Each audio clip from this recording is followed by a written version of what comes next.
ஒரு பேரு The King சென்னைக்கு வராரு.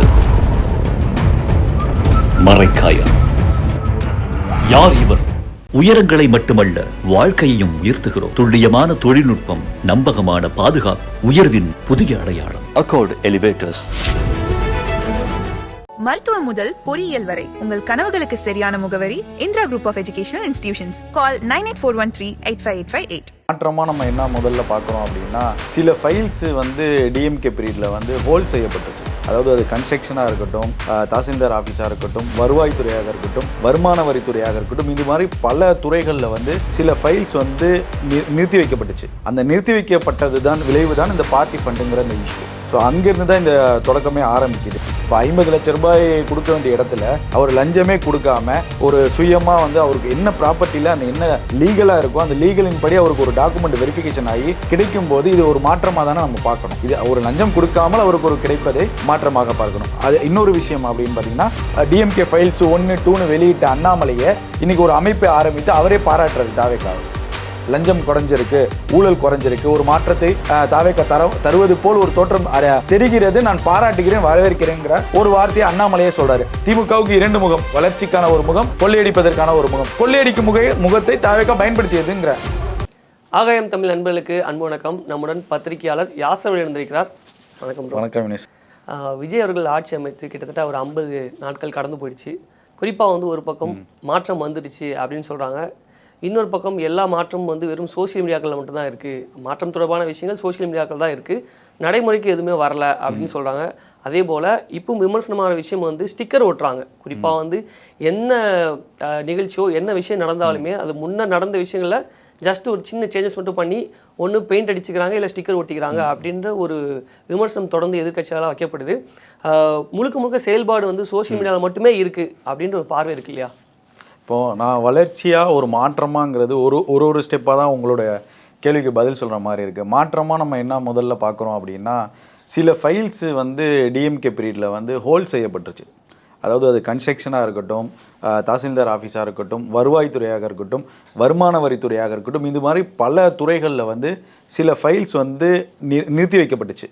அந்த நிறுத்தி வைக்கப்பட்டது தான் விளைவு தான் இந்த பார்ட்டி ஃபண்டுங்கிற இந்த இஷ்யூ.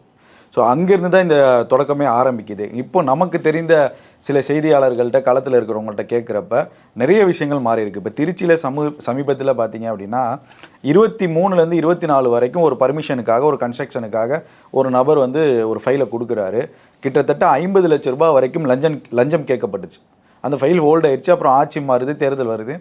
தேர்தல் முடிந்த உடனே பத்திரப்பதிவும் வருமான வரித்துறையும் இணைந்து, வருவாய்த்துறையும் இணைந்து செயல்படுகிற அந்த கூட்டு முயற்சியின் பலனாக அவருக்கு 50 லட்ச ரூபா, அதாவது இந்த லஞ்சம்ங்கிற அந்த வார்த்தையை அவர் பயன்படுத்தாமல் திடீர்னு பார்த்தா அவருக்கு ஒரு மெசேஜ் வருது, உங்களுடைய அந்த இது வந்து ப்ராப்ளம் வந்து சால்வ் ஆயிடுச்சு, உங்களுக்கு பட்டா மாறுதல் கிடச்சிருச்சுன்னு சொல்லிட்டு அந்த கவர்மெண்ட்லேருந்து தமிழ்நாடு கவர்மெண்ட் சொல்லி அந்த ஒரு மெசேஜ் ஒன்று வரும்.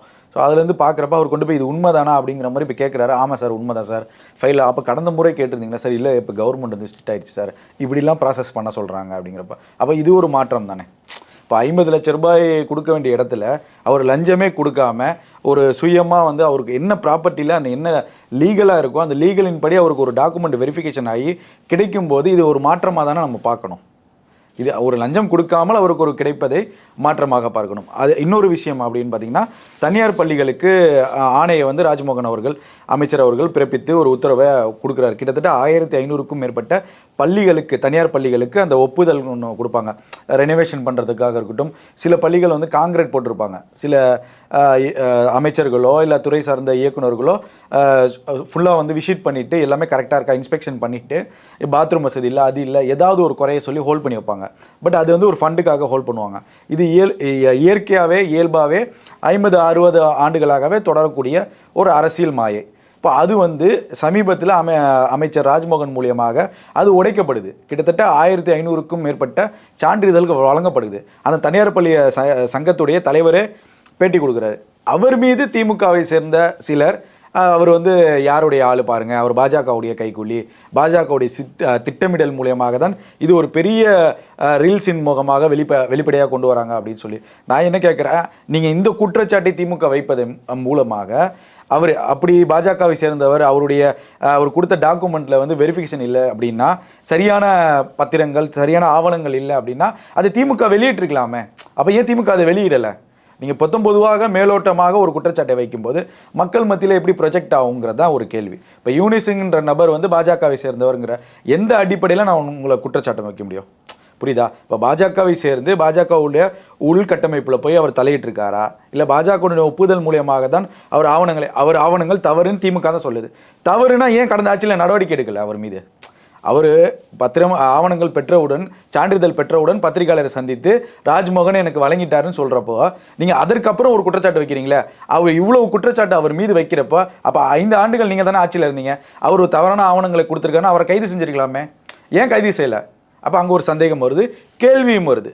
அப்போ நீங்கள் தாவேக்கா இதை செய்யுதுன்னு நீங்கள் ஒரு குற்றச்சாட்டு, அதே குற்றச்சாட்டை திமுகவும் செய்யுதா? இதுதான் நம்ம கேட்கக்கூடிய கேள்வியாக இருக்குது.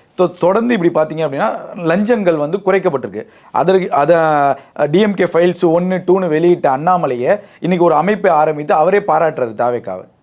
லஞ்சம் குறைஞ்சிருக்கு, ஊழல் குறைஞ்சிருக்கு, ஒரு மாற்றத்தை தாவேக்கா தருவது போல் ஒரு தோற்றம் தெரிகிறது, நான் பாராட்டுகிறேன், வரவேற்கிறேங்கிற ஒரு வார்த்தையை அண்ணாமலையே சொல்றாரு. அதே போல அண்ணாமலை வந்து 1 வருடம் தாவேக்காவுக்கு டைம் வேணுங்கிறத அந்த விஷயத்தையும் பதிவு செய்யறாரு. அப்ப இது ஒட்டுமொத்தமா நீங்க எப்படி பார்ப்பீங்க ஒரு நெறியாளராக? அப்போ ஒரு மாற்றம் தானே இது. இப்போ மாற்றம்ங்கிறது இதுதான் மாற்றம். இப்போ நீங்க கேட்ட 2வது கேள்விக்கு நான் அந்த ஸ்டிக்கர் ஓட்டுனதுங்கிறப்ப ஒரு சின்ன எக்ஸாம்பிள் நான் சொல்ல வரேன். இப்போ இங்கே பக்கத்தில் இருக்கக்கூடிய ஓமாந்தூர் பல்நோக்கு மருத்துவமனை, இது யார் கட்டினா, எத்தனை கோடிக்கு கட்டினாங்க எல்லாமே உங்களுக்கு தெரியும். கட்டினது கலைஞர். எதற்காக, என்ன நோக்கத்திற்காக கலைஞர் கட்டினார்? ஒரு புதிய சட்டமன்றத்தை அமைக்க வேண்டும், உலகளவில் இல்லாத சட்டமன்றம் தமிழ்நாட்டில் சட்டமன்றத்தில் இருக்கணும், இந்தியாவில் முதன்மை சட்டமன்றமாக அது விளங்க வேண்டும்னு கட்டினாரா இல்லையா? அது யாருடைய பணம்? திமுகவுடைய சொந்த பணமா? இல்லை திமுகவுடைய அமைச்சர்கள் எல்லாம் தன்னுடைய பாக்கெட்லேருந்து எடுத்து போட்டு அந்த பணத்தை கட்டினாங்களா? இல்லை சட்டமன்றம். இல்லை நான் கேட்குறேன், இப்போ உங்களுக்கு ஸ்டிக்கர் ஓட்டுறதுக்கு அந்த வித்தியாசத்தை நான் சொல்லிடுறேன். இப்போ இவ்வளோ கேள்விகள் வருது இல்லை? சரி, கட்டி முடிச்சிங்க, அதிமுக ஆட்சி இருந்துச்சு, ஜெயலலிதா அவர்களுக்கு எதிரியாக விளங்கக்கூடிய கட்சி திமுக. ஸ்டாலினையும் கருணாநிதியும் பார்த்தால் ஜெயலலிதாவுக்கு பிடிக்கவே பிடிக்காது. அப்போ நீங்கள் கட்டின இந்த மருத்துவ இதில் சட்டமன்றத்தில் உட்கார மாட்டேன்னு சொல்லி தான் பழைய தலைமைச் செயலகத்தையே கொண்டு வந்தாங்க அவங்க. அப்போ தொடர்ந்து அவங்க 2வது முறை வெற்றி பெறப்போ அதே சட்டமன்றம் தான் நடந்துச்சு. ரைட்டு, விட்டுருங்க. இப்போ 21ல் திமுக தானே வெற்றி பெற்றுச்சு, உங்கள் தந்தை தானே அதை கட்டினாரு, உங்கள் தந்தையுடைய பணத்தில் தான், உங்கள் தந்தையுடைய திட்டத்தின் மூலியமாக தானே அதை இந்திய அளவுக்கு கொண்டு போகணும்னு ஒரு சட்டமன்றத்தை கொண்டுங்க. அவங்க பல்நோக்கு மருத்துவமனை மாற்றினாங்க, உடனே அதை கேன்சல் பண்ணிட்டு மீண்டும் ஒரு சட்டமன்றமாக அதை கொண்டு வந்திருக்கலாமே. இல்லை செலவினம் அதிகரிக்கும் இல்லையா? புரியுது. அப்படி பண்ணும்போது செலவினங்கள் மறுபடியும் ஒரு சட்டம், செலவினங்கள் அதிகரிக்கும். அதே தானே தாவேக்காவுக்கு. இதுதான் விஷயம். இப்போ ஸ்டிக்கர் இல்லை, நான் சொல்ல முடிச்சிடறேன். ஸ்டிக்கர் ஒட்டி ஒரு திட்டத்தை வந்து போடுறாங்கன்னு ஒரு விமர்சனம் வைக்கப்படுது இல்லை. நான் என்ன கேட்கக்கூடிய, உங்கள் தந்தை செய்த அதே குற்றச்சாட்டை தாவேக்காவும் செய்யணுமா அப்படிங்கிற ஒரு கேள்வி இருக்கு. இன்னைக்கு ஒரு திட்டத்தை ஓவராலாக நம்ம கேன்சல் பண்ணுறோம். அது ஆக்சுவலி நீங்கள் சொல்வது எனக்கு புரிஞ்சிருச்சு. நான் என்ன கேட்குறேன்னா வந்து அவங்க திட்டத்தை என்ன சேஞ்ச் பண்ணாங்கன்னா பேரே இருக்க மாட்டாங்க, இருட்டடி பண்றாங்க. அது அவங்களுடைய கொள்கைங்கிற. இப்போ அம்மா உணவகம் வருது, அம்மா தண்ணீர்னு ஒரு திட்டத்தை கொண்டு வந்தாங்க. பாக்கெட்டில் தண்ணியை விற்கிறீங்களே, இதுதான் அம்மாவின் இரக்க குணமான்னு சொல்லி திமுக விமர்சனம் செஞ்சிச்சு. இதே ஸ்டாலின் விமர்சனம் செஞ்சார். இது தேசிய அளவில் பேசக்கூடிய ஒரு செய்தியாக இருந்துச்சு, அம்மா தண்ணீருங்கிறது. அதற்கு அவங்க விளக்கமும் கொடுத்துட்டாங்க. அப்போ அந்த அம்மா தண்ணீரில் ஒரு ஸ்டிக்கர் இருந்துச்சு, இரட்டை இலை சிம்பிள் இருந்துச்சு. அது தேர்தல் ஆணையத்துக்கு ஒரு வழக்கு தொடர்ந்தாங்க, எப்படி இரட்டை இலை ஸ்டிக்கர் வந்து அதில் இருக்குன்னு சொல்லிட்டு. அது ஒரு தவறுன்னு தெரிந்த உடனே ஜெயலலிதா அவர்கள் வந்து அதை என்ன சொல்கிறாங்க, அந்த ஸ்டிக்கரை நீக்கிட்டு வெறும் அம்மா தண்ணீர்னு கொண்டு வந்தாங்க. அதுக்கப்புறம் அம்மா உணவகம்னு கொண்டு வந்தாங்க. இந்த அம்மாங்கிற வார்த்தை எதன் அடிப்படையில் அதிமுக கொண்டு வந்ததுன்னு நீங்கள் நினைக்கிறீங்க? ஜெயலலிதாங்கிற ஒரு பேருக்காகவா, இல்லை ஜெயலலிதா அவர்களே அம்மா என்று அழைப்பதற்காகவா? ஒரு பொதுவான பெயர், அவங்க கொள்கைக்கு உட்பட்டு ஒரு பெயரை அந்த திட்டத்துக்கு வைக்கிறதுங்கிறது அந்த அரசின் முடிவு. அது நீங்கள் சொல்ல ஒரு அந்த ஸ்டிக்கர் ஓட்டுறது எனக்கு புரிஞ்சிருச்சு. நான் முதல்வன் திட்டம் பேரை மாத்திட்டாங்க, அதுதான். அடுத்தடுத்த திட்டங்களுக்கான பேரை மாத்துறாங்க, பேரே எடுத்துறாங்கன்னு சொல்றாங்க. அப்படி எடுக்க முடியாது, திட்டம் வந்து அப்படி செய்தி வந்திருக்கு, அப்படிலாம் எந்த இடத்துலயும் எடுக்க முடியாது. ஒரு சில தவறுகள் அதிகாரிகளால் சுட்டிக்காட்டப்பட்டிருக்கும், அதில் வேணால் மாற்றங்கள் இருக்கலாம். இப்போ அந்த கல்வெட்டு இருக்கும், ஆனால் அந்த திட்டம் வந்து நடைமுறையில் மக்களுக்கான பயனுக்கு வந்திருக்காது. அது போன்ற திட்டங்களை டிராப் பண்ணுவதற்கு அந்த அரசுக்கு முழுமையான அதிகாரம் இருக்கு, அது அவங்களோட முடிவு. அதே வந்து எக்ஸாம்பிளுக்கு நீங்கள் திருச்சி டு கரூர் போனீங்க அப்படின்னா ராமநாதபுரம் கூட்டு குடிநீர் திட்டம் ஸ்டாலின் துணை முதல்வராக இருக்கும்போது ராமநாதபுரம் கூட்டு குடிநீர் திட்டம்னு ஒரு அடிக்கல் நாட்டப்பட்டு அந்த திட்டத்தை தொடங்கி வைத்து இன்றைக்கு புதுக்கோட்டை அந்த வழியாக குடிநீர் வந்து வழங்கப்படுது. அந்த திட்டத்துக்கு இன்ன வரைக்கும் பெயர் ஸ்டாலின் அவருடைய பேர் தான் இருக்காங்க. அவர் தான் அந்த திட்டத்தை கொண்டு. இதை மக்கள் மறக்க முடியுமா? அந்த திட்டத்தை கொண்டு வந்தது ஸ்டாலினுங்கிறது அந்த ஊர் சுற்றியுள்ள எல்லா மக்களுக்கும் தெரியும். அந்த திட்டத்தை எப்படி மறைக்க முடியும்? மக்கள்கிட்ட மறைக்க முடியாதுல்ல. நீங்கள் ஸ்டிக்கர் ஓட்டினாலும் மக்கள்கிட்ட மறைக்க முடியாதுல்ல. இதுதான் நம்ம கேள்வியாக கேட்குறோம். இன்றைக்கி அம்மா உணவகம் இருக்குது, அம்மா உணவகத்துடன் பேரே மாற்றப்படலை. ஆனால் அந்த அம்மா உணவகம் யார் கொண்டு வந்தால் மக்களுக்கு தெரியும்ல. இதுதான் சொல்ல வரோம். இப்போ குற்றச்சாட்டுன்னு நீங்கள் வைக்கிறது எதுக்காக குற்றச்சாட்டு வைக்கிறீங்க தான் நம்ம கேட்குறோம். நான் முதல்வன் திட்டம் அது அவர்களுடைய கொள்கைக்கு அவர்கள் வைத்து கொண்ட பெயர், அவர்களுடைய திட்டத்திற்கும் அந்த கொள்கைக்கும் எது சமரசமாக இருக்குமோ அதை அந்த ஆளுகின்ற கட்சி வந்து வைக்கக்கூடிய முடிவு. அப்போ அது வந்து இப்போ இருக்கக்கூடிய தாவேக்கா அரசுக்கு அது பிடிக்கலைங்கிறத ஒரு விட அவங்களுடைய கொள்கை முடிவுக்கு எது சமரசமாக இருக்குமோ அந்த முடிவை தான் அந்த அரசு எடுக்கும். அதை தான் தாவேக்காவும் எடுக்குதுங்கிறத நான் பார்க்குறேன். இப்போ திட்டத்தை ஒட்டுமொத்தமாக கேன்சல் பண்ணுறாங்க. இப்போ ஒட்டுமொத்தமாக அம்மா உணவாக இருக்கட்டும், இப்போ பல்நோக்கு மருத்துவமனையாக இருக்கட்டும், இது போன்ற திட்டங்களை மக்களுடைய பணத்தை வீண் விரயம் செய்கிறாங்கன்னா அதற்கு நம்ம பதில் சொல்லலாம். அந்த மாதிரி இது வரைக்கும் தாவேக்கா இந்த இடத்துலையும் தங்களுடைய நடவடிக்கைகளை எடுக்கலைங்கிறத நம்ம பார்க்குறோம். பெரும்பாலும் தாவேக்கா தரப்பில் வந்து எந்த செய்தியை கேட்டாலும் உதாரணத்துக்கு ஏன் இதை நீங்கள் செய்யலை, ஏன் இதை செஞ்சீங்க அப்படின்னு கேட்டால் ஒரே வார்த்தை இது எங்கள் கொள்கை முடிவு அப்படின்னு சொல்ல வராங்க. எனக்கு வந்து ஒரு சில கட்சி ரீதியாக அரசியல் ரீதியாக இருப்பாங்க. கொள்கை முடிவு உதாரணத்துக்கு வந்து பார்த்தீங்கன்னா செங்கோட்டையன் வந்து பள்ளி அடையாளத்தில் வந்து ஜாதி சான்றிதழ் அந்த பேர் இருக்கும் அப்படின்ற மாதிரி சொல்றாங்க. திடீர்னு உடனே வந்து சேஞ்ச் பண்றாங்க. அதுக்கப்புறம் கேட்கணும் தவறான விஷயம் தான், அது அவங்களே ஒத்துக்கிட்டாங்க சொல்றாங்க இல்லையா. எது எடுத்தாலுமே வந்து கொள்கை முடிவு அப்படின்னு ஒரே வார்த்தையில் கடந்து போறது சரியா இருக்கும். அவர் அன்னைக்கு செங்கோட்டையன் சொன்னது தவறான ஒரு வாதம் தான். அது எல்லாருமே வந்து விமர்சனமானாச்சு. அது அமைச்சர் பெருமக்கள்கிட்டையும் கேள்விகள் கேட்கப்பட்டது. அதற்கும் அவங்க விளக்கம் சொல்லிட்டாங்க. இப்போ அது வந்து அவர் எந்த நோக்கத்தில் சொன்னாருங்கிறது ஒரு விதம் இருக்குல்ல. அவர் என்ன நினச்சிக்கிட்டாருன்னா டோட்டலாக ஒரு கார்டு ஒன்று போட போகிறோம். அந்த கார்டில் அந்த மாணவனுடைய ஆதார் கார்டு, பெயர், வருடம், அதே போல் அவருடைய எந்த வகுப்பை சேர்ந்தவர், என்ன அவங்க அப்பாவுடைய பேர் என்ன, அவங்க தந்தையுடைய வருமான சான்றிதழ், இது உள்ளடக்கிய ஒரு கார்டுன்னு ஒன்று இருக்குது. இது வெளிநாடுகளில் சாத்தியம். வெளிநாடுகள் இன்னும் பல நாடுகளில் வந்து நடைமுறைக்கு இருக்குது மாணவர்கள்ட்ட. அது ஒரு நோல் கார்டுன்னு சொல்லுவோம். அந்த நோல் கார்டை நீங்கள் காமிக்கிறப்ப உங்களோட பியூர் டீட்டெயில்ஸ் எல்லாமே வந்துடும். ஆதார் எங்கே, பான் ஆஃப் பர்த் எங்கே, அப்பா யார், அம்மா யார், அப் டு டேட் நீங்கள் அப்டேட் பண்ணிட்டு இருக்கலாம். அந்த அடிப்படையில் அவர் சொல்லியிருக்காரா இல்லை ஜாதிங்கிற அந்த வார்த்தையை உள்நோக்கத்துடன் சொன்னாராங்கிறத செங்கோட்டையன் தான் நம்ம கேட்கணும். ஆனால் அதற்கான வெளிப்பாடாக நமக்கு எந்த இடத்துலையும் தெரியல. செங்கோட்டையன் அந்த மாதிரி தவறுதலாக சொல்லிட்டாரு, ஜாதியை பேஸ் பண்ணிட்டு சொல்லிட்டாருங்கிறத எந்த இடத்துலையும் ஆதாரப்பூர்வமாக அவர் மீது குற்றம் சாட்ட வைக்கக்கூடிய அளவிற்கு இல்லைங்கிறது நம்மளுடைய. இன்னொரு தரப்புல வந்து ஒரு தகவல் தொடர்ந்து சொல்லிட்டே இருக்காங்க. அதாவது கிட்டத்தட்ட 50 நாட்கள் ஆச்சு, இன்னும் வரைக்கும் சொல்லிக் கொள்ளும்படியான எந்த விதமான திட்டங்களையும் இவங்க செயல்படுத்தவே இல்லை. இப்போ குறிப்பாக வந்து ஸ்டாலின் ஆட்சி அமைக்கும் போது அந்த நேரம் வந்து கொரோனா பீரியடு, அந்த நேரத்தில் வந்து ஜிடிபி எல்லாமே அடிபட்டு இருந்த அந்த நேரம். அப்போ அவர் வரும்போது பல நலத்திட்டங்களை வந்து கொண்டு வந்தார். குறிப்பாக ஃபர்ஸ்ட் ஒரு ஆட்சி ஆரம்பிச்சோடனே 4000 ரூபாய் மக்களுக்கு போட்டு எல்லா மக்களுக்கும் இது பயனாக இருக்கும் அப்படின்லாம் சொன்னார். அந்த அளவுக்கான திட்டங்களை அவர் கொண்டு வந்தார். ஆனால் இந்த 50 நாட்களில் சொல்லிக் கொள்கிற அளவுக்கு பெரிய திட்டங்கள் எதுவுமே செயல்படுத்த அப்படின்ற ஒரு பேச்சு இருக்கு இல்லையா. அப்போ அந்த பேச்சுக்கு நானே வரேன். இந்த திமுகவாக இருக்கட்டும் அதிமுகவாக இருக்கட்டும் தொடர்ந்து சட்டசபையை ரசித்து கொண்டிருக்கக்கூடிய ஒரு கட்சிகள், திராவிட கட்சிகள் 50 ஆண்டு 60 ஆண்டுகளாக சட்டமன்றம் என்றால் என்னங்கிறது தெரியும் அவங்களுக்கு. ஒரு அரசை நிர்வாகம் செய்யக்கூடிய திறமையும் செயல்பாடும் திமுக அதிமுகவுக்கு 2 கட்சிகளுக்கும் இருக்குது. அப்போது 2021 தேர்தலில் நீங்கள் சொன்ன மாதிரி கொரோனா பீரியடு எல்லாமே ஏற்றுக்கொள்கிற மாற்றுக்கிறது கிடையாது. அப்போது தேர்தல் வாக்குறுதியில் என்ன சொன்னார் உதயநிதி ஸ்டாலின், தேர்தல் வாக்குறுதியில் ஸ்டாலின் என்ன பேசினார், புதுக்கோட்டை மாவட்டத்தில் என்ன பேசினார், மதுரையில் என்ன பேசினார், மதுரையில் உதயநிதி ஸ்டாலின் எதை செய்தார், எய்ம்ஸ் கல்ல காமிச்சார், அதே போல் என்னென்ன பேசினாருங்கிற ஒரு செயல்முறை இருக்குது. அப்போ ஒரு திட்டத்தை பற்றி ஒரு விஷயம் வந்து வாக்குறுதியாக தேர்தல் வாக்குறுதியில் கொடுக்குறாங்க. கிட்டத்தட்ட ஆட்சி அமைந்து 120 நாள் ஆயிடுச்சு. அப்போ பத்திரிகையாளர்கள் கேட்குறாங்க, தேர்தல் வாக்குறுதியில் சொன்னீங்களே உதயநிதி ஸ்டாலின்ட்ட, இப்போ உதயநிதி அமைச்சர் கூட இல்லை, வெறும் சட்டமன்ற உறுப்பினர் தான் நினைக்கிறேன். அதுக்கப்புறம் தான் அவர் அமைச்சராக்கி துணை முதல்வராக்குனாங்க. அப்போ அவர்கிட்ட கேள்வி கேட்கும்போது அவரே இதே உதயநிதி ஸ்டாலின் நாங்கள் திமுக ஆட்சிக்கு வந்து 120 நாள் தான் ஆகுதுங்கிறார். எவ்வளோ 120 நாள்? யாருக்கு? சீனியராக இருக்கக்கூடிய திமுகவுக்கே ஒரு திட்டத்தை, தேர்தல் வாக்குறுதியில் சொல்லக்கூடிய திட்டத்தை செயல்படுத்த 120 நாட்கள் ஆகிறது. இப்போ தானே வந்திருக்கோம், 120 நாள் அதான் ஆகுது அப்படிங்கிறத சொல்கிறார், அசால்ட்டாக சொல்கிறாரு. அப்போது திமுக அதிமுக என்கிற கட்சிக்கே ஒரு திட்டத்தை சொல்வதற்கு 120 நாட்கள் செயல்படுத்துவதற்கு ஆகிறது என்றால் ஒரு புதுமையான கட்சி. முதலமைச்சர் என்றால் என்ன தெரியாது, அமைச்சர்னா என்னன்னு தெரியாது, எம்எல்ஏனா என்னன்னு தெரியாது, எப்படி ஒரு கட்டமைப்பு தலைமைச் செயலகத்தில் கொண்டு வர வேண்டும், துறை சார்ந்து எப்படி ஒரு கட்டமைப்பு கொண்டு வரணுங்கிற தாவேக்காவுக்கு எத்தனை நாட்கள் ஆகும்? ஒரு நெறியாளராக நீங்கள் பதில் சொல்லுங்க. இல்லை அப்போ நீங்கள் சொல்ல வச்சு பார்க்கும்போது அவங்க ஆளுமை திறன் இல்லைன்னு சொல்லுவாங்க. ஆளுமை திறன் இல்லைன்னு சொல்ல, எதுவுமே தெரியாது, ஒன்றுமே தெரியாத ஒரு புதிய கட்சி ஒரு ஆட்சி அதிகாரத்தில் அது எத்தனை இருக்காங்க நாள் சொல்லிட்டே அப்படின்னா இருப்பாங்க நீண்ட நாட்கள் டைம் date எடுக்கும். சொல்லுங்க, இல்ல time இப்போ சொல்லுங்க, அந்த time ஒரு சொல்ல மாட்டாங்க. நிர்வாகம்ங்கிறது யூனிஸ் இப்போ நம்ம கட்டமைப்புக்கிற இப்போ ஒரு முதல்வருக்கு கீழே எத்தனை துறைகள் இருக்கு அதை அவர் தெரிஞ்சுக்கணும். அந்த துறைகளுக்கு எத்தனை இயக்குநர்கள் இருக்காங்க, அடிஷ்னல் டைரக்டர்ஸ் எவ்வளோ பேர் இருக்காங்க, எத்தனை ஐஏஎஸ் அதிகாரிகள் எதற்கு பயன்படுத்தப்படுவார்கள், எத்தனை ஐஏஎஸ் அதிகாரிகள் அமைச்சரின் கீழ் வருவார்கள், அமைச்சர்களுக்கு எந்தெந்த இயக்குநர்கள் போடணும், சட்டமன்ற உறுப்பினர்கள் எந்த அதிகாரம் எந்த லிமிட் இருக்கு, ஒரு எம்எல்ஏக்கு என்ன லிமிட் இருக்கு, இதெல்லாம் தெரிந்தது திமுக அதிமுக. அவர்களுக்கு பழக்கம் புரியுதா, பழகலைனாலும் அதிகாரிகள் அவங்களுக்கு இலகுவாக இருப்பாங்க.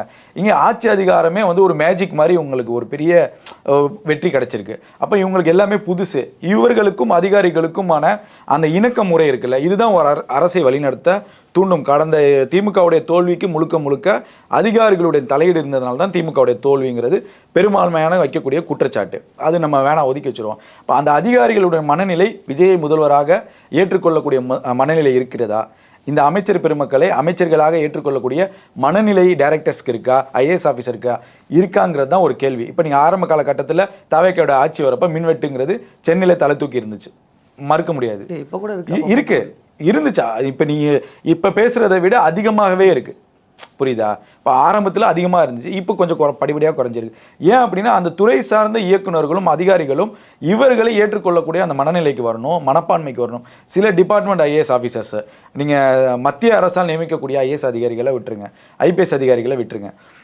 தமிழ்நாடு அரசால் நியமிக்கக்கூடிய அதிகாரிகள் எப்படி இருந்தாலும் திமுக அதிமுகவுடைய அந்த வழியாக வந்தவர்களாக இருக்கவே முடியாது. இருப்பார்கள் நிச்சயமாக, யாராவது ஐஏஎஸோ ஐபிஎஸோ இருப்பாங்க. அப்போ அவர்கள் ஏற்றுக்கொள்ளக்கூடிய மனநிலையில் இந்த மூன்றாவது கட்சி இருக்கணும்ல. இப்போ விஜயா அப்படிங்கிற இலக்காரமா இருந்துடக்கூடாது. அப்படி சொல்லி அமைச்சராக இருக்காங்க, ஆட்சியும் அதிகாரம் நம்ம கையில் இருக்கு, இப்படி சொல்லி கடந்து போயிட முடியுமா? இல்ல இது கடந்து போகக்கூடிய சூழல் கிடையாது யூனிஸ்.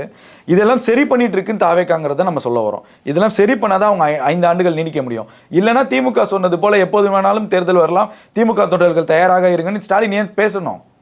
அப்ப கேள்வி வருதுல்ல. அப்ப 40 நாட்களாக ஆட்சியை கவிழ்க்க சதி நடக்குதுன்னு அமைச்சர் நிர்மல் குமார் வெளிப்படையாக பத்திரிகையாளர் சந்திப்புல சொல்றாரு. அப்ப இதெல்லாம் ஏன் சொல்லணும்? உங்களுக்கு புரியுதா? அவங்க தரப்பு வாதத்தை அவங்க விளக்கிட்டாங்கல்ல. பொதுவாகவே வந்து ஒரு அரசியல் கட்சி வந்து எப்பவுமே இந்த மாதிரியான தகவல்களை சொல்லிட்டே இருப்பாங்க, அதாவது குற்றச்சாட்டை வச்சுட்டே இருப்பாங்க.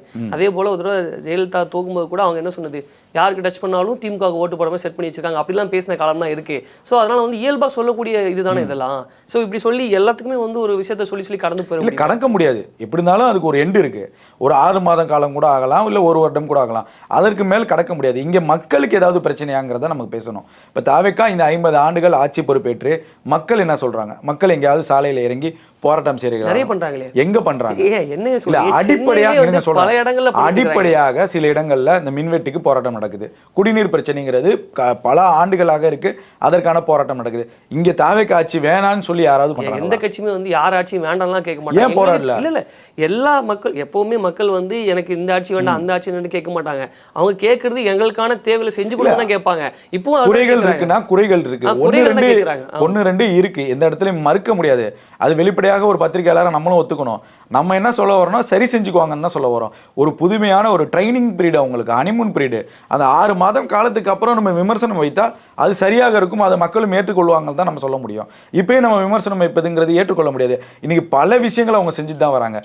குறிப்பாக ஏகப்பட்ட விஷயங்கள் அவங்க செஞ்சுட்டாங்க. மின்துறை வெள்ளை அறிக்கையாக இருக்கட்டும், நிதித்துறை வெள்ளை அறிக்கையாக இருக்கட்டும், இப்போ வேளாண் துறைக்கு வெள்ளை அறிக்கை வினோத் அவர்கள் விட போறாரு, அமைச்சர் வினோத் அவர்கள் விட போறாரு. இப்போ நிறைய விஷயங்கள் செயல்பாடுகள் செஞ்சுருக்காங்க. இன்னைக்கு பல இடங்கள்ல அதிகாரிகள் கண்காணிக்கப்படுகிறார்கள். இப்போ லஞ்சம் லாவணியம் இன்னைக்கு 2031 பார்கள் மூடப்பட்டிருக்கு. கிட்டத்தட்ட நீங்க வரப்ப சாலைகளில் பார்க்கலாம், ஏகப்பட்ட ஒயின் ஷாப் இல்லை சென்னையில், மூடிதான் இருக்கு. அப்போ 700 அவங்க சொன்ன ஒயின் ஷாப்புகளை நானே குறைஞ்சபட்சம் ஒரு 25லேருந்து 30 விசிட் பண்ணியிருப்போம். 30மே பூட்டி தான் கிடக்கு. அப்போ பார்கள் 2000க்கும் மேற்பட்ட பார்கள் பூட்டி கிடக்கு. அப்போ இதெல்லாம் வந்து ஒரு மாற்றமாக தானே இருக்குது. இப்போ எந்த இடத்துல கோரிக்கை மக்கள் வைக்கிறாங்களோ அது பரிசீலிக்கிறாங்க. இன்றைக்கி கூட நான் என்ன சொல்ல வரேன்னா, இன்னும் டீப்பாக தாவேக்கா செயல்படணும் தான் நம்ம சொல்ல வரோம். திமுக என்ன குற்றச்சாட்டு வைக்கிறது, அதிமுக என்ன குற்றச்சாட்டு வைக்கிறது. இப்போ அதிமுகவும் வைக்கக்கூடிய குற்றச்சாட்டு இரண்டுமே தாவேக்கா அரசு மீது. என்ன அரசு மீதுனா இந்த ஆட்சியை கவிழ்க்க வேண்டும், பேரம் நடத்தணும், இதுதான் குற்றச்சாட்டை வைக்கிறாங்க. இப்போ இதை தாண்டி தாவேக்காவுக்கு கவனத்திற்கு செல்லக்கூடிய விஷயங்கள் ஏராளமானது இருக்குல்ல. இப்போ நான் இன்னொரு விஷயம் சொல்கிறேன். ஒரு கல்லூரி மாணவன் அண்ணா பல்கலைக்கழகத்தில் படித்து முடிச்சிருக்கான். கிட்டத்தட்ட 2 வருஷம் ஆயிடுச்சு, இன்ன வரைக்கும் அவனுக்கு சர்டிஃபிகேட் வரல. என்னடான்னு போய் பார்த்தா பிரிண்ட் அடிக்கிற கம்பெனிக்கு கவர்மெண்ட் வந்து பேமெண்ட் செட்டில்மெண்ட் பண்ணல. இப்போ அதெல்லாம் ஒரு தவறுகள் இருக்குல்ல, அந்த தவறை எடுத்து பேசலாங்கிற நான் சொல்ல வரேன். இப்போ அது தாவேக்கா கவனத்திற்கு முதலமைச்சருடைய தனிப்பிரிவுக்கு அந்த மாணவன் உடனே வந்து ஒரு மெயில் போடுறான், உடனே நீ தானப்பா போட்டேன்னு சொல்லி என்கொயரி பண்ணுறாங்க. என்னன்னு போய் டீப்பாக விசாரிப்பா, அடுத்த வாரம் வந்துடும். பத்திரிகையில் பெரும் அளவில் பேசப்படும். நான் உங்களுக்கு எக்ஸ்க்ளூசிவாகவே அதை சொல்லி முடிச்சிட்டேன். அப்போ அதுலேயும் ஒரு ஊழல் நடந்திருக்குன்னு நான் சொல்ல வரேன்.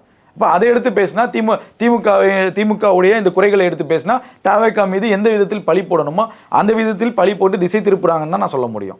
நான் என்ன சொல்ல வரேன், இந்த குறைகளை ஏன் திமுக பேசலை? இப்போ இதே மேயர் பிரியா, சேகர்பாபு இவர்கள்லாம் சாலையில் உருண்டு பிறண்டு போராட்டம் பண்ணதை நம்ம பார்த்துருப்போம். இதே சைதாப்பேட்டை தொகுதியில் தானே அண்ணா யூனிவர்சிட்டி வருது. இதே அண்ணா யூனிவர்சிட்டியில் தானே யார் இந்த சாருன்னு ஒரு கேள்வி வந்துச்சு. அவருக்கு அந்த விஐபி யார், அந்த குற்றவாளியோட இவர் மா சுப்பிரமணியனும் இன்னும் துணை மேயரும் அவர்களோட புகைப்படங்கள்லாம் வெளியே வந்துச்சு. அவங்க வீட்டில் உணவு உண்ட புகைப்படங்கள்லாம் வெளியே வந்துச்சு. அப்போ இதே சேகர்பாபு, இதே மேயர் பிரியா, இன்னும் கட்சி நிர்வாகிகள் என்ன பண்ணியிருக்கணும், அறிவாலயம் போயிட்டு மா சுப்பிரமணியத்தை அமைச்சர் பதவியிலேருந்து நீக்குங்க, அவர் இதில் தொடர்பு போட்டிருக்காரா விசாரிங்க. ஏன் மக்களுடைய நலன் முக்கியம் என்றால், ஒரு மாணவியுடைய நலன் முக்கியம் என்றால் ஏன் அன்னைக்கு போராடலைங்கிற ஒரு கேள்வி இருக்குது. அப்போ இவ்வளவு விஷயங்களை திமுக மறைத்து கொண்டு வெளிப்படையாக தாவேக்கா மீது ஒரு பழியை சுமத்துவதுங்கிறது ஏற்புடையது இல்லைங்கிற, அவங்க செயல்படுறதுக்கான டைமை கொடுங்கன்னு தான் நம்ம சொல்ல வரோம். ஒரு பத்திரிகையாளராக அந்த புதிய அரசுக்கு வாய்ப்பு கொடுங்க. 1 வருஷம் ஆகட்டும், 2 வருஷம் ஆகட்டும். அதுக்கப்புறம் நீங்கள் எடுக்கக்கூடிய போராட்டங்கள் நியாயமானதாக இருந்தால் எல்லாரும் உங்களை ஆதரவு தெரிவித்து பேச போகிறாங்க. நீங்கள் டைமே கொடுக்காம அவங்க வேற ஒரு திசையில் வழி மாற்றுறாங்களாங்கிற ஒரு சந்தேகம் எழுது, நமக்கு சந்தேகம் எழுது. இப்போ எப்படி கொண்டு வராங்கங்கிறத நான் எப்படி பார்க்குறேன் அப்படின்னா, தாவேக்காவுக்கு திமுகவே பரவாயில்லையா அப்படிங்கிற ஒரு ப்ரொஜெக்டை வைக்கிறாங்களா திமுக, ஒரு ஸ்ட்ராட்டஜியாக பயன்படுத்துகிறாங்களா எல்லா இடத்துலையுங்கிற ஒரு கேள்வி இருக்கு. இன்னைக்கு நீதிமன்ற வாசலில் ஜென்சிக்கிட்டு அந்த ஒரு நபரை வந்து கைது பண்ணுறாங்க, அவர் மேலே வழக்கு பதிய முடியாதுன்னு விடுதலை கொடுக்குது நீதிமன்றம். அங்கே நீதிமன்ற வளாகத்தில் நின்று நீங்கள் இப்படி கை கட்டு, அந்த பையனை இப்படி சொல்லிட்டு அந்த சைகை காமிச்சிட்டு விஜய் காட்டினாங்க. இல்லை நான் என்ன சொல்கிறேன், ஒரு நீதிமன்ற வளாகத்தில் சொல்ல வரேன். இங்க நான் என்ன சொல்றேன், நீங்க அவங்க இப்படி பண்ணிட்டாங்கன்னு குறை வைக்கிறப்ப அந்த குறையை ஏன் நம்ம பண்ணணும்னு நான் கேட்கிறேன். அது 50 ஆண்டு கால கட்சிங்கிறீங்க, தமிழ்நாட்டுடைய வளர்ச்சிக்கு இல்ல அததான் சொல்ல, அதை கட்டுப்படுத்துங்கன்னு சொல்ல வரேன். நீங்க அந்த கொள்கையே கிடையாது. இதுக்கு முன்னாடி அந்த மாதிரி திமுக ஏதாவது செஞ்சிருக்கா? சட்டமன்றத்தில் நீங்க விமர்சனம் வைக்கிறீங்க, ஓகே, ஏற்றுக்கொள்ளும், மாற்று கருத்து கிடையாது. அதுக்கு சபாநாயகர் சொல்லிட்டாரு, அதற்கான குறைகளையும் புகார்களையும் ஆளுநர்கிட்ட திமுக கொடுக்கணும், கொடுத்துருக்காங்கன்னு சொல்லியிருக்காங்க. அது சட்டமன்றத்தில் நடந்தது. சட்டமன்றத்தில் என்ன நடவடிக்கை எடுக்கிறாங்கிற பொறுத்து இருந்து பார்க்கணும். நான் என்ன கேட்கிறேன், 50-60 ஆண்டுகளாக திமுகவும் அதிமுக, சரி அதிமுக விட்டுருங்க, திமுக எத்தனை போராட்டங்களை எடுத்திருக்காங்க. இப்போ நீங்கள் டிமானிட்டேஷன் அந்த இதுக்காக தொகுதி வரையறுக்காக ஸ்டாலின் வந்து அந்த பேப்பரை அடிச்சாரு, தேசிய அளவில் பேசப்பட்டுச்சு. அந்த மாதிரி அரசியல் முன்னெடுத்துட்டு போங்க. இந்த ஜென்சிக்கிட்ட ஏன் புதுசா நீங்க கொண்டு வரீங்கன்னு தான் நான் கேக்குறோம். இல்ல அது ஆக்சுவலி வந்து அது ஏன் நீதிமன்ற வாசல்லே நான் என்ன சொல்றேன், நீங்க தற்கொலை அணில்னு அவங்கள சொல்லிட்டு நம்மளே தற்கொலைத்தனமா பண்ணா அது எப்படி ஏற்படுதையா இருக்கும் நியூஸ் கேக்குறோம். அப்ப தாவேக தரப்பு தற்கொலைத்தனமா பண்ணாங்கன்னு சொல்ல வரீங்க. அவங்க சொல்லக்கூடிய குற்றச்சாட்டு தான் நம்ம சொல்லுவோம், நான் சொல்லல. அவங்க அதை குற்றச்சாட்டு வைக்கிறப்ப நீங்க ஏன் அதே குற்றச்சாட்டு நீங்க ஏன் செய்யறீங்கன்னு தான் கேட்கிறேன். இப்போ நீதிமன்ற வளாகத்தில் நீங்கள் அநாகரிகமாக நடந்துக்கூடிய செயலை இதுவரைக்கும் திமுக வந்து யாருமே பேசலையே, திமுகவுடைய ஆதரவு பத்திரிகையாளர்களும் பேசலையே, எந்த ஊடகத்திலும் இதை பற்றி செய்திகள் இல்லையே. அதை தான் நம்ம கேட்குறோம். அப்போ நீங்கள் அவங்க அதை செய்கிறாங்க அப்படின்னா நீங்கள் ஏன் அதை செய்யணும்? நீங்கள் தான் கொள்கைக்காக உறுதியாக இருக்கக்கூடிய கட்சி. நீ தமிழ்நாட்டு வளர்ச்சிக்கு இவ்வளவு விஷயங்களை நாங்கள் செஞ்சுருக்கோம்னு சொல்லி மாறுத்தட்டி கொள்ளக்கூடிய திமுக ஏன் அதை செய்யணும்னு நான் கேட்கக்கூடிய உங்களுடைய பிராண்டே, அந்த கொள்கையுடைய உறுதிப்பாடு தான் பிராண்டே. அந்த பிராண்டை நீங்களே உடைக்கிறீங்களா? இது ஒரு கேள்வியாக நம்ம வைக்கிறோங்கிறேன். இப்போ தாவேக்காவுக்கு மீது இவ்வளவு விமர்சனம் வைத்துக்கொண்டு இப்போ தாவேக்கா எதுவும் செய்யலை. இந்த 2 ஆண்டுகளில் ஆட்சி முடிச்சு. உங்களுக்கு இவ்வளவு வரலாறுகள் இருக்குல்ல. இன்னைக்கு பாலங்கள் கட்டப்பட்டு இன்னைக்கு வளர்ச்சி அடைஞ்சிருக்க திமுக, மாற்று கருத்து கிடையாது. இன்னைக்கு உழவர் சந்தைகள்னு ஒரு திட்டத்தை கொண்டு வந்தது கலைஞர், அதில் மாற்று கருத்து கிடையாது. அது எவ்வளவு மக்களுக்கு பயனாக இருக்குங்கிற அதெல்லாம் மாற்று கருத்து கிடையாது. அப்போ நீங்கள் இவ்வளவு விஷயங்களை செஞ்சுட்டு, கொள்கை ரீதியாக செஞ்சுட்டு, ஒரு கட்சிக்காக உங்களை நீங்கள் ஏன் மாற்றிக்கிறீங்கன்னு தாங்க நம்ம கேள்வி. தரம் தாழ்த்திக்கிறீங்கன்னு தான் நான் சொல்ல வரோம். நீங்கள் ஒரு இன்னைக்கு சட்டமன்ற உறுப்பினராக இருக்கக்கூடியவர்களை ஒரு பிளாக் டிக்கெட் விற்கிறோன்னு உதயநிதி பேசுகிறாரு, ஏன் நீங்கள் தாழ்த்துக்கிறீங்க? உங்களை ஏன் நீங்கள் குறைச்சி மதிப்பிட்டுக்கிறீங்கன்னு நம்ம கேள்வி கேட்குறோம். ஆர் ராசா எம்பியாக இருந்திருக்கார், மத்திய அமைச்சராக இருந்திருக்காரு. கொள்கை என்றாலே அவருடைய உரை தான் எல்லா இடத்துலையும் பேசப்படும். அப்பேற்பட்ட அவரே வந்து சட்டமன்ற உறுப்பினர் நாதாரிங்கிறாரு. அதை எப்படி ஏற்றுக்கொள்ள முடியும் நான் கேட்குறேன். இப்போ நீங்கள் ஒரு திராவிட பண்புல இருக்கக்கூடிய கட்சிகள் ஏன் நீங்கள் அவர்களை விட தரம் குறைந்து உங்களே நீங்கள் வெளியே கொண்டு வரீங்கிறத நம்ம கேள்வியாக கேட்குறோம். அது தாமா அன்பரசன் மேடையில் ஒருத்தர் கெட்ட வார்த்தைகளில் தாவேக்காவை சேர்ந்தவர் முதல்வரையும் ஒரு மேலே பேசுகிறாரு. முன்னாள் அமைச்சராக இருக்கக்கூடிய தாமா அன்பரசன் சிரிக்கிறார் உட்காந்துக்கிட்டு. அப்போ இதெல்லாம் நீங்கள் என்ன நடவடிக்கையாக எடுத்தீங்கன்னு கேட்குறோம். இப்போ இந்த குறைகள் தான் திமுகவுடைய முதல் தோல்விக்கு முதல் காரணம். திமுக இப்படி பண்ணுது, இதை மக்கள்கிட்ட ப்ரொஜெக்ட் பண்ணது தாவேக்காவுடைய வேலை. இது கடந்த தேர்தல், இந்த தேர்தலில் 26 தேர்தலில் இதுதான் நடந்திருக்கு. யூனிஸ் இப்படிப்பட்ட நபர், அதை யார்கிட்ட கொண்டு போகணுமோ அதை கொண்டு போகிறாங்க. புரியுதா? அப்போ மீண்டும் மீண்டும் யூனிஸ் அதே செஞ்சுட்டு இருக்காரு அப்படின்னா அதை உடைக்கணும்ல. யூனிஸ்க்கு உடைக்கிறதுக்கான பார்வைகளாக இருக்கணும். யூனிஸும் சேர்ந்து அதற்கு முழுமையாக ஒத்துழைப்பு கொடுப்பதுங்கிறது எந்த இடத்துல ஏற்றுக்க முடியுங்கிறத நான் சொல்ல வரேன். திமுக இது ஒரு தவறு செஞ்சிருச்சு. அந்த தவறை சுட்டி காட்டு தான் தாவேக்கா வாக்குகளாக குவித்தன. அதே தவறை மீண்டும் மீண்டும் ஏன் திமுக செய்யணும்னு கேட்குறேன். திமுக ஒரு வளர்ச்சிக்கான ஒரு கட்சி. ஆமாம், வளர்ச்சி, மாற்று கருத்து கிடையாது. திமுக தமிழ்நாட்டிற்கு நிறைய திட்டங்களை கொண்டு, மாற்று கருத்தே கிடையாது. ஆனால் இதை தாண்டி திமுகவுக்கு இன்னொரு முகம் இருக்குன்னு இருக்குல்ல, ஒரு பிராண்டோட, சொசைட்டியோட ஃபேஸ்னு ஒன்று இருக்குல்ல, அந்த ஃபேஸ் தான் தாவேக்காவுடைய ஆயுதம். எந்த மாதிரி ஃபேஸ், எதை பற்றி சொல்ல வரீங்க? இப்போ திமுகவுடைய வளர்ச்சி ஒரு பக்கம் இருந்தாலும் திமுகவுடைய ஊழல்னு ஒன்று இருக்குல்ல, திமுகவுடைய கொள்ளையடிக்கக்கூடிய தனம்னு இருக்குல்ல, இதை தான் மக்கள்கிட்ட கொண்டு போயிருக்காங்க. வேற எதுவுமே கொண்டு போய் சிம்பிள். இவங்க ட்ராலியில் புகார் எடுத்துகிட்டு போய் வச்சாலும் அவங்க கொண்டு போனதான விஷயமே இதுதான். திமுகவுடைய ஒரு முகம் இப்படி ஒரு, திமுகவுக்கு 2 முகம், வளர்ச்சிக்கான ஒரு முகம், கொள்ளையடிப்பதற்கான ஒரு முகம். கொள்ளையடிக்கும் முகத்தை தாவேக்கா பயன்படுத்தியதுங்கிற இதுதான் விஷயம். இன்னைக்கு நான் என்ன சொல்றேன், ஆர் ராசா கூச்சம் இல்லையா வெக்கம் இல்லையா? யாரை சொல்றாரு? அமைச்சர்களாக இருப்பவர்களுக்கும் கூச்சம் இல்லை வெக்கம் இல்லைங்கிறாரு. அமைச்சர்களாக பொறுப்பு வாங்கி கொண்ட கட்சிகளுக்கும் கூச்சம் இல்லை வெக்கம் இல்லைங்கிறாரு. யார் சொல்றது? ஆர் ராசா, திமுகவுடைய முன்னணி தலைவர். இப்போ நான் என்ன அவருக்கே திருப்பி இந்த ஒரு உங்களுக்கு பதில் சொல்றேன். கூச்சம் இல்லையா வெக்கம் இல்லையான்னு சொன்ன ஆர் ராசாக்கு 2 வருடம் அமைச்சர், அதாவது வந்து குற்றவாளியாக இருக்கக்கூடிய ஒரு அமைச்சருக்கு இலாக்கா இல்லாத அமைச்சராக பதவி வச்சிருந்தாங்கல்ல, யாருன்னு நான் சொல்றேன் உங்களுக்கு புரியும். செந்தில் பாலாஜியை சிறையில் இருக்காரு, ஆனால் இலாக்கா இல்லாத அமைச்சராக இருந்தார். அப்போ தமிழ்நாடு மக்கள் எல்லாம் முட்டாளா? நான் கேட்குறேன். 2 வருடம் இலாக்கா இல்லாத அமைச்சராக எப்படி திமுக அவருக்கு பதவி வழங்கியது? இது ஒரு கேள்வி, நமக்கு ஒரு எழக்கூடிய ஒரு கேள்வி. இதே தானே ஆயுதமாக அவங்க பயன்படுத்தினாங்க. சிம்பிள். இன்னைக்கு எஸ்சின்னு சொல்லி பொன்முடி அவர்கள் பேசுறாரு மேடையில். நீ எஸ்சி தானம்மா, ஓசி பஸ் தானம்மான்னாரு. அவர் மீது அன்றைய தினம் ஏன் நடவடிக்கை எடுக்கவில்லை? எஸ்சிங்கிற வார்த்தை பிசிஆர் ஆக்டுக்குள்ள வருது. அப்போ அது தவறுன்னு ஒரு அமைச்சருக்கே தெரியும். தெரிந்தும் ஏன் திமுக தலைமை அதை அவர் மீது நடவடிக்கை எடுக்கல? இதை தான் அவங்க ஆயுதமாக பயன்படுத்துனாங்க. சிம்பிள். நான் உங்களுக்கு புரியுற மாதிரி 2 விஷயத்த சொல்லிட்டேன். இதுதான். இது திமுக இன்னும் மீண்டும் மீண்டும் செய்கிறதுன்னு தான் சொல்ல வரேன். இன்னைக்கு உதயநிதி பேசினது பிளாக் டேக்கில் வித்தவன்லாம் அமைச்சராக்கலாம். அதே நம்ம திமுகவுடைய வரலாறுலாம் பார்த்தோம்னா திமுக தாங்குமாங்கிற ஒரு கேள்வி இருக்கு. புரியுதா உங்களுக்கு? இன்னைக்கு சிவசங்கர் யார், ஆவடி நாசர் யார், இப்படி நம்ம நிறைய வரலாறுகள். சேகர் பாபு யார்? சேகர் பாபு என்ன மொழிப்போர் தியாகியா? இது சுதந்திர போராட்டத்திற்காக பாகிஸ்தான் எல்லைக்கு போயிட்டு சண்டை போட்டாரா? அப்போ இவ்வளோ கேள்வி இருக்குல்ல. அவர் ஆஃப்டர் ஆல் யார் சேகர் பாபு? ஜெயலலிதாவுக்கு பாடி கார்டு, அதாவது கான்ட்ராக்ட் பேஸில் ஒர்க் பண்ண ஒரு நபர். புரியுதா உங்களுக்கு? அதிமுகவை பயன்படுத்தி கொண்டார். ஜெயலலிதா மூலம் தன் முகத்தை வெளியே கொண்டு வந்தார். அதன் மூலம் திமுகவுக்கு வந்தார். ஒரு பெரிய தியாகி கிடையாது. அப்போ நீங்கள் எப்படி பிளாக் டிக்கெட் விற்கலாம்? அப்போ பிளாக் டிக்கெட் விற்கிறவன் சட்டசபைக்கு வரக்கூடாதா? அப்படிதான் நம்ம கேட்குறோம். அதே போல் நீங்கள் குறிப்பாக இஸ்லாமிய சமுதாயத்தில் இன்னைக்கு 7 தொகுதிகள் வந்து சீட்டு கொடுத்துருக்காங்க தாவேக்கா. அவருக்கு 8 இஸ்லாமியர்களும் வறுமையில் இருக்கக்கூடியவர்கள் தான். அதில் பாதி பேர் தோத்துட்டாங்க, பாதி பேர் வென்றிருக்காங்க. இப்போ ராணிப்பேட்டை தாகிரா, அவங்களாம் எவ்வளோ எளிமையாக இருக்கக்கூடிய நபர். அப்போ இவர்கள்லாம் சட்டமன்றத்துக்கு வந்தது உதயநிதிக்கு பிடிக்கலையா? அதுதான் நம்ம கேள்வி கேட்குறோம். அப்போ வன்னியரசுங்கிறவர் விசிகாவில் இருக்காரு, இந்த அமைச்சராக இருக்காரு.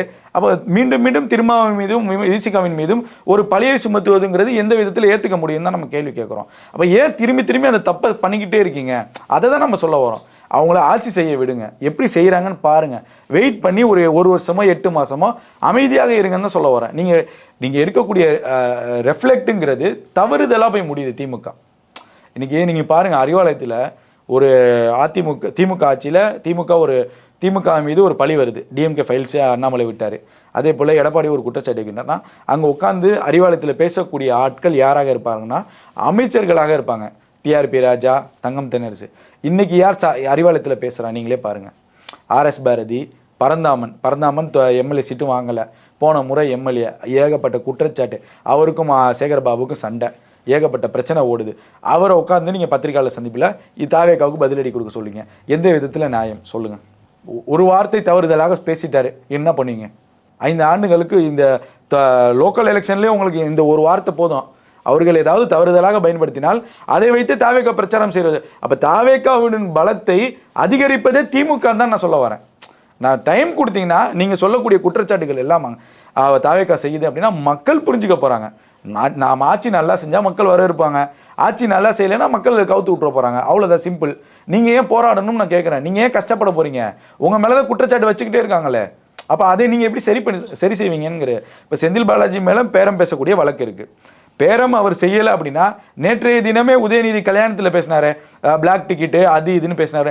அந்த இடத்துல நீங்கள் சொன்னீங்க எம்எல்ஏவே யாருன்னு எனக்கு தெரியல, யாருன்னே தெரியாதுல, அப்புறம் நாங்கள் ஏன் பேரம் பேச போகிறோம்? அப்புறம் ஏங்க நீங்கள் முன்ஜாமீன் வாங்கணும்? அசோக்குக்கு ஏன் முன்ஜாமீன் அப்ளை பண்ணணும்? செந்தில் பாலாஜிக்கு ஏன் முன்ஜாமீன் அப்ளை பண்ணணும்? அப்போ மக்களுக்கு இதெல்லாம் தெரியாதா? சிம்பிளான விஷயம். குற்றவாளி இல்லைன்னா நீங்கள் வெளிப்படையாக வந்து பேசியிருக்கலாமே. இதே வெள்ளை அறிக்கை விடுறப்ப செந்தில் பாலாஜி எத்தனை முறை நிர்மல்குமாருக்கு எதிராக பதிலடி கொடுத்துருந்தார் அறிவாலயத்தில். அப்போ அதை விட ஒரு பெரிய குற்றச்சாட்டை வைக்க முடியுது. ஆட்சியை கவிழ்க்கக்கூடிய சதின்னு உங்கள் மேலே வருது, எல்லா நியூஸ்லையும் பிரேக்கிங் வருது. இது ஸ்டாலின் பார்த்துருக்க மாட்டாரா? உதயநிதி பார்த்துருக்க மாட்டாரா? ஆர் ராசா பார்த்துருக்க மாட்டாரா? எப்பா செந்தில் பாலாஜி வெளியே வந்து இதுக்கு பத்திரிகையாளர் சந்திப்பா உன் மேலே ஒரு குற்றச்சாட்டு வருது, திமுக மேலே ஒரு குற்றச்சாட்டு சொல்லியிருக்கணுமா இல்லையா? நான் கேட்கக்கூடிய நீங்கள் நியாயமான தானே இது நீங்கள் பதில். நிர்மல்குமார் வெள்ளை அறிக்கை கொடுத்த உடனே ஓடோடி வந்தார் செந்தில் பாலாஜி. எங்கள் கரூர்லேருந்து சென்னைக்கு உடனே வராரு, அறிவாலயத்தில் பேட்டி கொடுக்குறாரு, நிர்மல்குமார் சொன்ன தவறுகள் அப்படி இப்படின்னு. இன்னைக்கு அதை விட ஒரு பெரிய குற்றச்சாட்டு வைக்கப்படுது. அப்போ இதற்கு பதில் சொல்ல இடத்துல செந்தில் பாலாஜி இருக்காரு, இதற்கு பதில் சொல்ல இடத்துல திமுக இருக்கு. அப்போ இதெல்லாம் வேடிக்கை பார்க்குதா திமுக? அப்போ நீங்கள் இதெல்லாம் பேசாமல் ஒரு நேற்றைய தினம் உதயநிதி பேசின பேச்சில் நமக்கு உடன்பாடு இல்லை. நீங்கள் பிளாக் டிக்கெட் இன்னும் தரம் தாழ்த்தி தான் இருக்கீங்க தாவேக்காவை. உங்கள் மீது இவ்வளோ ஒரு குற்றச்சாட்டு இருக்கு, அப்புறம் ஏன் முன்ஜாமீன் எடுத்தீங்கன்னு ஒரு குற்றச்சாட்டு இருக்கு. இப்போ உங்கள் மீது ஏன் குற்றச்சாட்டு இருக்கு முன்ஜாமீனுக்குங்கிற ஒரு கேள்வி இருக்குல்ல, அதை விளக்கு இருக்கணும்னு நான் சொல்ல வரேன். திமுக தொண்டனுக்கு சராசரியாக அடிப்படையாக ஒரு திமுக தொண்டன் நீங்க பேசி பாருங்க, அவனே அவ்வளவு குறைகளை சொல்லுவான். ஆமாங்க தாவேக்காவை விட மோசமா பண்றோம் அப்படின்னு யாரு திமுக தொண்டனே சொல்றான். அப்ப ஏன் அதை செய்யறீங்கன்னு தான் நம்ம கேட்கிறோம். அப்ப இவ்வளவு கேள்விகள் அடுக்கடுக்கானது திமுகவுக்கு எதிராக இருக்கு. அப்புறம் ஏன் திரும்பி அந்த தவறை செய்யணுங்கிறது தான் ஒரு கேள்வி இருக்கு. இப்போ ஆட்சி கவிழ்ப்புங்கிறத நீங்க 40 நாளா பாருங்க. 40 நாளாக இந்த பேரத்தை பற்றி தான் பேசப்படுது. குதிரை பேரம், கழுதை பேரம்னு சொல்லி திமுக தான் ஒரு குற்றச்சாட்டு வைக்குது. இன்னைக்கு வைகோ பேசினதுக்கு ஆர்எஸ் பாரதி ஆளுநர் மாளிகையில் போய் ஒரு புகார் கொடுக்குறாரு. இன்னைக்கு செந்தில் பாலாஜி விஷயத்துக்கும் ஆர்எஸ் பாரதி விளக்கம் கொடுத்துருக்கணும்ல. இப்போ 40 நாளாக நிர்மல்குமார் சொல்றாரு தாவேக்கா ஆட்சியை கவிழ்ப்பதற்கு ஒரு பெரிய சதி நடக்குதுன்னு. அதற்கு பதிலடி கொடுங்க. ஏங்க ஒரு ஆட்சி கவிழ்ப்புங்கிறது சாதாரண விஷயமா? ஒட்டுமொத்த தமிழ்நாட்டு மக்களுக்கும் ஒரு பெரிய சுமைங்க அது. திரும்பி தேர்தல் வருது. அந்த பத்திரிகை வந்து முன்ன பின்ன யாருமே பார்க்காத பத்திரிகையாளர் இருக்காங்க. இது வரைக்கும் அந்த இது வந்து ஒரு சின்ன ஒரு லெட்டர் பேட் பத்திரிகை மாதிரி இருக்கு அந்த பத்திரிகையாளர். அது பார்க்கும்போதே வந்து இவங்களை வச்சு இவ்வளவு பெரிய டீலிங்கை பண்ண முடியுமா அப்படின்ற மாதிரி இருக்கு. இல்ல இதெல்லாம் வந்து ஒரு நரேட்டிவ்காக செட் பண்றாங்க, ஃபேக் நரேட்டிவ்காக தொடர்ந்து ஏதாவது சொல்லிட்டு இருக்காங்க. குறிப்பா வந்து இப்ப தாவேக்கா ஃபேக் நரேட்டிவ் செட் பண்ணுது. என்ன சொல்லணும்னா ஃபேக் நரேட்டிவ்னா அது விளக்கம் கொடுக்க வேண்டிய இடத்துல திமுக இருக்கு. திமுகவுடைய நிர்வாகிகளும் இதுல சம்மந்தப்பட்டிருக்காங்க, திமுகவுடைய இருக்கக்கூடிய நிர்வாகிகளும் சம்மந்தப்பட்டிருக்காங்க. முதல்ல கரூர்ல 2 பேரை பிடிக்கிறாங்கல்ல, என்ன சொல்றாங்கன்னா அவங்களால வந்து ஈஸியா வந்து போய் செய்து ரொம்ப வேகமா பரப்ப முடியுது. ஏன்னா அப்படிலாம் கிடையாது. அதை விட பலமான டிஜிட்டல் ஸ்ட்ராட்டஜிலாம் வந்து திமுக இருக்கு, இல்லைன்னா மறுக்க முடியாது.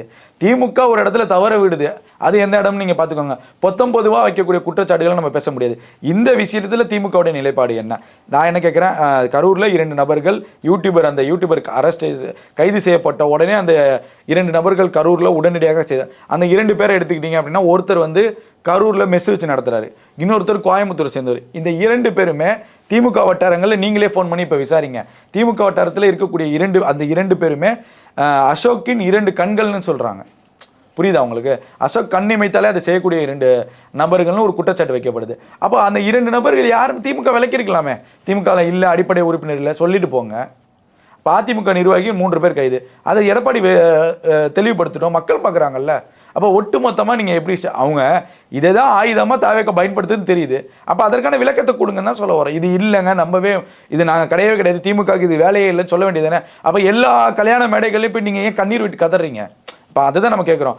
தலைவரே நீங்கள் நம்ம இனிமேல் தனிச்சு நிற்கலான்னு சொல்லி ஆர் ராசா பேசுறாரு. இல்லை, ஆரம்ப காலத்துலேருந்து திமுக வந்து கல்யாண மேடைகள் தான் அரசியல் பேசி வளர்ந்த இயக்கம். அதுதான் அவங்க இன்னும் அதை பண்ணி. நான் இப்பயும் சொல்கிறேன், வளர்ந்து பேசி வளர்ந்த திமுக இன்று பேசி அழிந்து கொண்டிருக்கிறது. இதுதான் நம்மளுடைய பார்வை. நான் என்ன சொல்ல வரேன், விளக்கத்தை கொடுங்க, சரியான விளக்கத்தை கொடுங்க. நீங்கள் ஏன் அந்த வார்த்தையை பயன்படுத்தணும்? ஒரு சிம்பிள் 40 நாளாக ஆட்சி கவிழ்ப்புன்னு நிர்மல்குமார் பேசுகிறாரு. திருமண மேடைகளில் திமுக தலைவர் ஸ்டாலின் என்ன பேசினார் கவனமாக செய்யுங்க. நான் வந்து எந்த நேரத்திலும் திமுகவிற்கு தேர்தல் வரலாம், திமுக தொண்டர்கள் தயாராக இருங்கள். 1. அதற்கு இந்த பேச்சுக்கு முன்னாடி என்ன பேசுகிறாரு அப்படின்னா, தாவேக்கா ஆட்சிக்கு உதவி செய்வதே நம்ம தான், திமுகவினர் தான், நம்மளுடைய தயவால் தாவேக்காவுடைய ஆட்சி நடக்குதுன்னு சொல்றாரு. அதுக்கும் சட்டமன்றத்தில் முதல்வர் விளக்கம் கொடுத்துட்டாரு. இது தொடர்ந்து நடக்குது. இப்போ கைது, இதெல்லாம் நீங்கள் ஒன்று சேர்த்து பாருங்க, என்ன உங்களுக்கு தோணுது? ஒரு நார்மலாகவே ஒரு பொதுமக்களாக பாருங்க, நம்ம நெறியாளராக விட்டுருங்க, பொதுமக்களாக 40 நாளாக இது நடக்குதுங்க அப்படிங்கிறப்ப நமக்கு எப்படி தோணும்? குழப்பங்களாம் நீங்கள் ஓப்பனாக பேசலாம். அதிமுக ஆட்சி அமைக்குது, திமுக உதவி செய்யுது, இதை பேசுனது யாரு? நீங்களும் நானும் பேசவே இல்லையே. வைகோ சொல்லிட்டாரு, கம்யூனிஸ்ட் சொல்லிருச்சு, விசிகா திருமாவளவன் சொல்லிட்டாரு, IUML காதர் மைதீன் ஐயா அவர்களும் சொல்லிட்டாரு. இதற்கு மேல என்ன சாட்சி வேணும்னு நான் கேட்கிறேன். திருமாவளவன் கூட ஒரு இதுல பேசும்போது சொன்னாரு, நேற்றைய தினம் என்ன பேசினாரு கேளுங்க. நேற்றைய தினம் திருமாவளவன் கூட்டத்தில் என்ன பேசினாருங்கிறத நான் கேட்கிறேன். திருமாவளவன் நேற்றைய தினம் என்ன, நான் இன்னும் வெளிப்படையாக பேசினால் நிறைய பேருடைய முகம் சாயம் வெளுத்துரும் சொல்லி திரும்ப பதிவு செய்யறாரு. அப்ப சரி, அவரை விட்டுங்க. இப்ப சமீபத்தில் IUML தலைவர் காதர் மொய்தீன் அவர்கள் வந்து புதிய தலைமுறைக்கு ஒரு நேர்காணல் கொடுக்குறாரு. அதுல என்ன பேசினாரு, நான் என்ன சொல்ல, இத்தனை சாட்சிகள் இருந்தும் ஏன் திமுக தோல்விக்கு முழுமையான காரணம்னு வீடியோ வெளியிட்ட ஸ்டாலின் அவர்கள் இப்படி ஒரு சம்பவம் நடக்கவே இல்லைன்னு ஏன் பேசல? சரி, அப்படி ஓகே, நடக்கல. ஆர் ராசா பேசினாரு, திமுகவுடைய 2ஆம் கட்ட தலைவர்கள் தான் யாரோ பேசினாங்க. அப்ப அந்த 2ஆம் கட்ட தலைவர்கள் யாருடன் ஒப்புதலோட பேசினாங்க? ஸ்டாலின் பேச சொன்னாரா, ஆர் ராசா பேச சொன்னாரா, இல்ல சபரிசன் பேச சொன்னாரா, உதயநிதி பேச சொன்னாரா? யார் ஒப்புதலுடன் அந்த 2ஆம் கட்ட தலைவர்கள் பேசினாங்க? இதை ஒற்றுக்கொண்டதே ஆர் ராசா. நான் சொல்ல வரேன். அப்புறம் ஏன் நீங்க ஏமாத்துறீங்க, மக்களை ஏமாத்துறீங்க? உங்களுக்கு புரியுதா? அப்ப 2ஆம் கட்ட தலைவர்கள் பேசினாங்கல்ல, அந்த 2ஆம் கட்ட தலைவர்கள் இவர்கள் வந்து தாவேக ஆட்சிக்கு எதிராக அதிமுக ஆட்சி அமைக்க வேண்டும், திமுக ஆதரவு தர வேண்டும், திமுக மீது ஒரு அவப்பெயரை ஏற்படுத்துறாங்க, இந்த 2 தலைவர்களை நாங்க நீக்கிறோம்னு திமுக வெளியிட்டு இருக்கணுமா இல்லையா? நடவடிக்கை எடுத்துக்கணுமா இல்லையா? இல்ல எடப்பாடி தான் இதுவரைக்கும் எடப்பாடி ஏதாவது எத்தனையோ பிரஸ் மீட், எத்தனையோ அறிக்கைகள் விடுறாரு. இன்றைக்கு கூட பீனிக்ஸ் பறவை போல அதிமுக மீண்டும் விளங்குறாரு. ஏங்க நாங்க இந்த மாதிரி என் மேல CV சண்முகம், வேலுமணி, இன்னும் போனவங்க எல்லாம் குற்றச்சாட்டு வச்சாங்க, அதெல்லாம் முற்றிலும் பொய்ன்னு ஒரு அறிக்கையாவது விட்டுருக்கலாம்ல? திமுக உடைய ஆதரவை நான் கேட்கலன்னு ஒரு அறிக்கை விட்டுருக்கலாம்ல? ஏன் விடல? இன்றைய தினம் திமுக அதிமுக இணைந்து தூத்துக்குடியில போராட்டம். அப்ப நீங்க பாருங்க, வெளிப்படையா தெரியுதுங்கிறனா. ஒரு பொதுமக்களுடைய பார்வையில பாருங்க, எந்த திமுக அதிமுக ஒன்று சேராது தமிழக அரசியல் களத்தில் மாறி மாறி இரு துருவங்களாக அரசியல் செய்ததோ அந்த 2 கட்சிகள் 2 முன்னாள் அமைச்சர்கள் தலைமையில போராட்டம் நடக்குதுங்க. ஒரு அரசுக்கு எதிராக, புதுமையான அரசுக்கு எதிராக. அப்ப இது திட்டமிட்ட செயல் தானே? இதை தான் நம்ம விளக்குறோம். இது தவறுன்னு தான் சொல்ல வரோம். இது ஒட்டுமொத்தமாக தமிழக மக்களுக்கு ஆபத்து, பேராபத்து. இந்த அரசியல் களமே வந்து பெரிய ஆபத்தை கொண்டு போய் சேர்க்கும்னு தான் சொல்றோம். இது தமிழ்நாடு வளர்ச்சிக்கும், தமிழ்நாடுடைய முன்னேற்றத்திற்கும், தமிழ்நாடுடைய கலாச்சார பாரம்பரியத்திற்கும் பெரிய ஆபத்தை விளைவிக்கும்னு நான் சொல்ல வரேன்.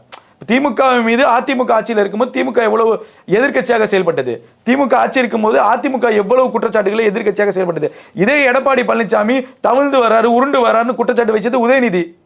இதே எடப்பாடி திமுக ஸ்டாலின் எப்போது கொரோனாலே போயிருக்க வேண்டிய ஆளுன்னு பேசினவர் தானே எடப்பாடி பழனிசாமி. அப்ப எப்படி உங்களுக்கு நீங்க ஒன்று சேர்ந்து போராட்டம்லாம் நடத்துறீங்க? அதுதான் நம்ம வைக்கக்கூடிய கேள்வி சட்டு. அப்ப இதுலயும் வெளிப்படையாக உங்களுக்கு தெரியலையா? தாவேக ஆட்சியை கவிழ்க்க முழுமையாக திட்டம் தீட்டியது திமுகங்கிறது தெரியலையா? இது ஒரு பொதுவான பார்வை. இதுதான் நம்ம வைக்கிறோம் குற்றச்சாட்டை.